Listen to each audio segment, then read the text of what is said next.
Hello, everyone. Thank you for attending today's informational interview workshop. My name is Hugh, and I'm a peer advisor at AU Career Center. And hopefully today I'll be able to kind of help you understand a little bit more about an informational interview, what it does, how you can do it, and why you should do it. So to start off, let's have some basic idea about what an informational interview is.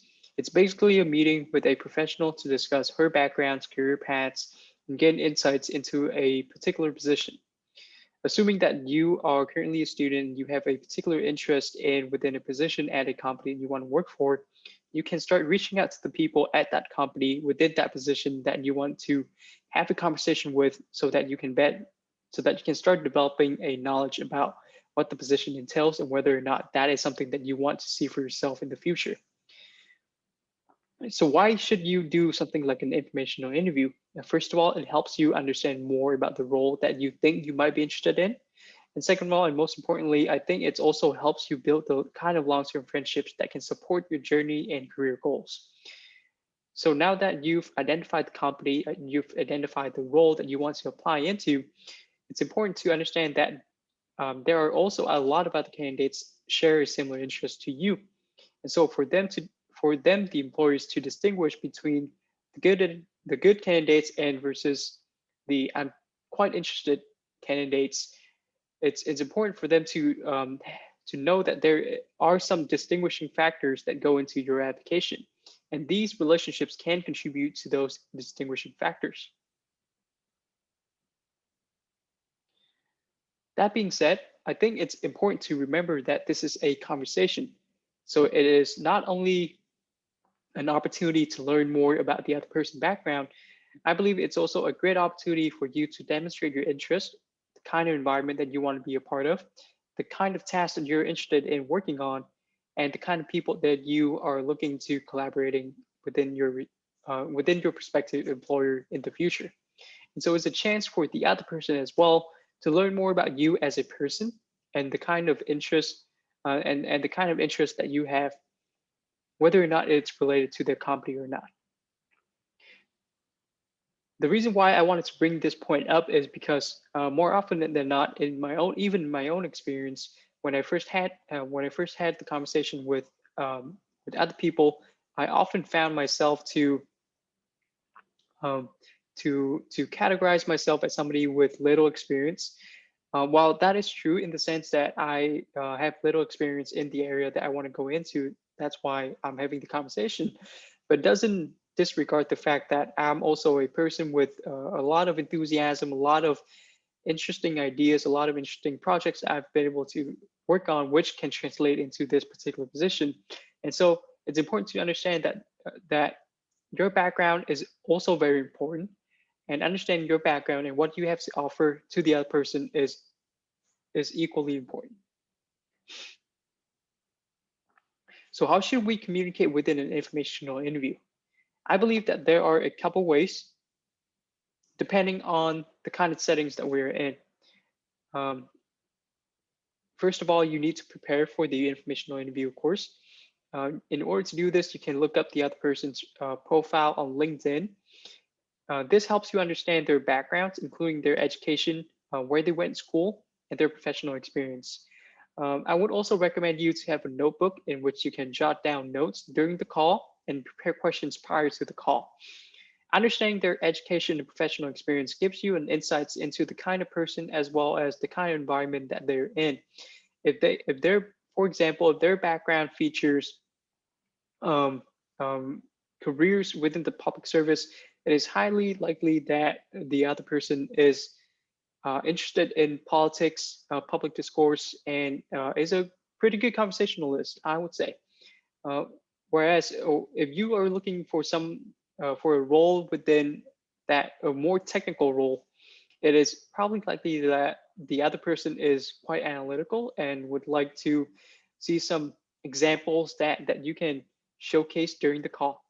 So writing down the other person's education and professional experience not only helps you understand more about who they are as a person, the kind of environment that they were a part of, but also helps you think through the kind of questions that you can ask the other person in order to build that relationship that we talked about earlier on.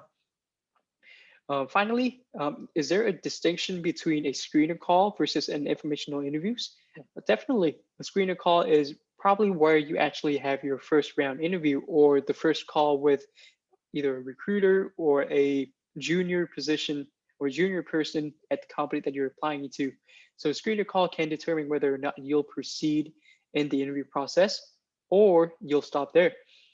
So how do we how and oftentimes students have asked, how can we distinguish between a screener call versus an informational interview call? I would say that if you are deliberately reaching out to the other person and um, and and it's with regards to a position that you've applied already, it's important to prepare questions, prepare your stories ahead of time, ahead of the call, so that and you understand why you are actually going to the call. So that preparation also helps you with preparing for potentially questions that relate to the position that you've already applied versus you reaching out to people at positions you might be interested in, you have not applied yet, and this is just basically something that you want to do to explore more in terms of whether or not this is something that can be a good fit, then that can just be a pretty much a basic casual and informational interview call. That being said, I would treat every call quite important, knowing that I might be able to connect with this person and this person might be able to help me to land a role that I really want. So now that you've prepared, now that you've understood the other person's background and what you should say, what questions you want to ask, what do you actually say in the interview call, in the informational interview call, to not make it seem a little bit scripted? I would say that be you, um, be the best, be the best version of you. Um, be yourself. You don't have to try to be somebody else that you think might be better than you in doing these informational interviews. Because at the end of the day, these informational interviews serve to help you better prepare for your own career, not somebody else. So it's important for you to understand what you can learn from the call, how you can add value to the call, and how you can help the other person better understand who you are as a person. And so typically during the informational interview call, it's since this is a person who you have not met before, and the only communication you had with the person was through an email, I would say that it's important to kind of have some icebreaker questions at the beginning. You can ask the other person about how he has been, considering the environment that he is in. So, for example, if he is in Texas, probably you can ask, "How's your family doing with the recent with the recent snowstorm?" And hopefully you're doing well. And with on top of that, you can also share something personal to you that has been happening recently within your life, so that the other person can also have a sense that there's a sense of friendliness surrounding the conversation, which makes both sides more open to a conversation. Now, once you have broken the ice, you can start setting the stage. Excuse me. And by setting the stage, it means you can set the tone for the conversation and the reason why you want to have this conversation. And the best way to do this for me, I found is to actually introduce yourself. Make the initiative to introduce yourself. It can be a little bit awkward at first, but the other person would greatly appreciate it. So make sure you can introduce yourself, your background, what you've done in the past, and what got you interested in asking for an informational interview call today, so that the other person can understand how we can structure his answers and how we can tailor it to your needs, right? And once you have set the stage, when you have started the call, you can start asking the questions that you've prepared. So this is where the preparation comes in.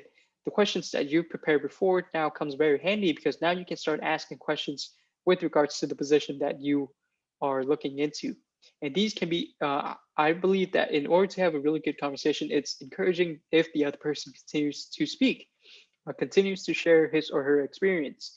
And in order for the other person to do this, it's important to remember um, that you can ask open-ended questions, right? You can ask open-ended questions with regards to their responsibilities, with regards to their jobs, so that you can better understand the kind of environment that the other person is in. An example of this is, for example, you're looking into a position within a within a bank, and a question could be, can you talk about the culture of the bank that you're currently working with? That allows the other person to talk about his experience with regards to his relationships with other people within the bank. And from that on, you can start staying engaged. You can continue to stay engaged in the conversation, listen to understand more about his perspectives within the environment that he's a part of, to tailor the next question. And if there are some parts of the answer that you didn't quite grasp, I would recommend to actually clarify it. Clarify if this is what he meant, and he would greatly appreciate it. The reason for this is that the other person would understand that, wow, you're actually paying a lot of attention to what I'm saying. So that allows the other person, so that allows for a really genuine relationship to be built throughout the call, right? So now that you've broken the ice, you've started building the relationship with the other person, and you've asked the right questions. You asked good questions that allow the other person to elaborate on his or her experience. What do you do next, right? I believe that it's always important to keep the relationships going, regardless of whether or not the relationships can help you land a role right now or in the future, right? Because opportunities really do come around, and you never know who might be able to advocate for you in any kind of in what kind of environments. So it's important to kind of keep a tab.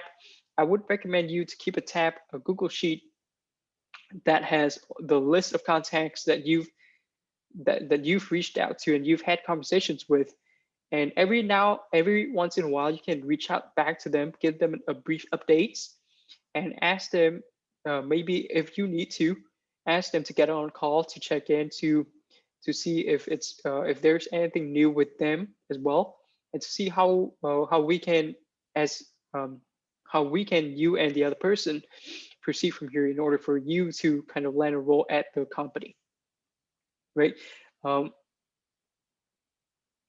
every After every call, I would suggest you to follow up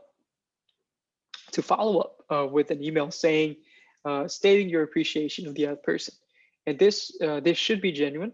I believe that this is a genuine act of appreciation to the other person, in which you are expressing yourself as a person who have received some advice, some suggestions, and potentially a recommendation for the position that you've applied to the other person.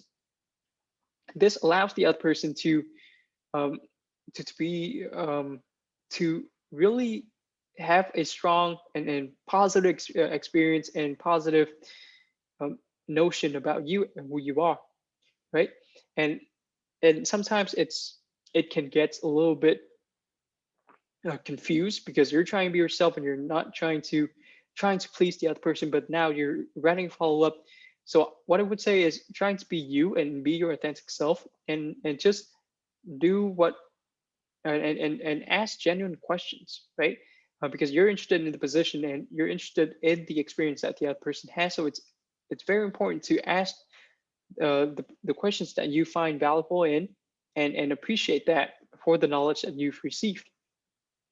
And after that follow-up message, which should go after the conversation has ended for 2 or 3 days, you should set up a schedule to follow up with that person. Um, with that person, as I mentioned a little bit ago, it's important to keep that relationships going, regardless of whether or not this can translate into a position for you.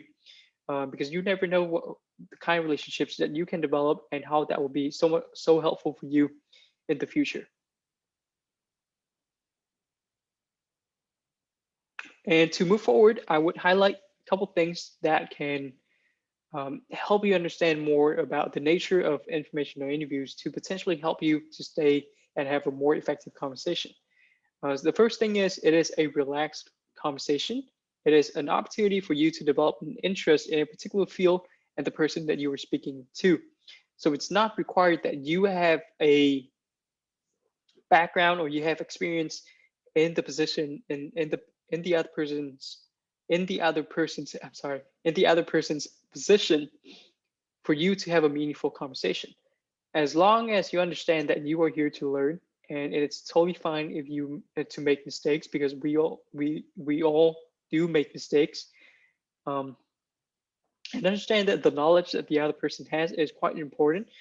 This can be a real breakthrough opportunity for you to have a really meaningful conversation with the other person and build that strong relationship that can take you to the next step of your career development process. It's also very important to listen. Oftentimes, I found myself as well to let other thoughts get in the way of me actually listening and learning from the other person's experience. Where in fact, listening and staying engaged in conversations can be far more effective for you as somebody who's looking into a position that can potentially be helpful for your future, versus having some other thoughts that come into the way. And to be better at this, I would suggest you to keep in mind that you're listening to understand the other person's perspectives. And if the other person is looking to receive an advice, then I'm sure you're more than welcome to add some value to the other person's questions or concerns. But the majority of the time during informational interviews, I believe it serves its purpose if you continue to listen to understand the other person's perspective, understand where he's come from, she's come from, and how the experience of his or her has been at that particular employer, right? And as you continue to do this and as you continue to practice this skill, it helps you to identify interesting points in the other person's story. An example of this would be somebody else shares his or her story, and there are points in along that story that the other person didn't quite go in depth. So as somebody who has been listening and staying engaged throughout the conversations, later on you can ask him to elaborate on that points that he raised earlier, because you remember, because you have listened, because you've stayed engaged with the person, so that you can better understand their perspectives. And finally, remember that all it takes is practice. The more you do it, the better you get. And the final point that I want to make is to be yourself. As we've talked a little bit earlier, this informational interview is for you to demonstrate your interest and your curiosity within a particular position and in a particular field. So it's absolutely okay if you didn't have the experience, or if you didn't have the skill sets necessary to do the work, right?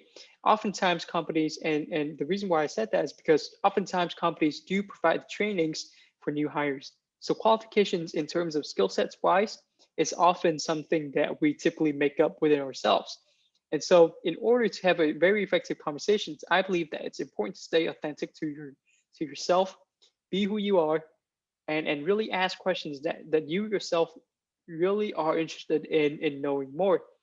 And this allows you to build a really meaningful connections with the other person, because the other person now acknowledges that you are there to learn, and the other person is willing to provide that advice that you have asked for. And I believe that going and then being authentic continues to be a strong point for you to have that really strong relationships going forward with the person that you've connected with. And in this slide, I want to talk a little bit more about virtual conversations.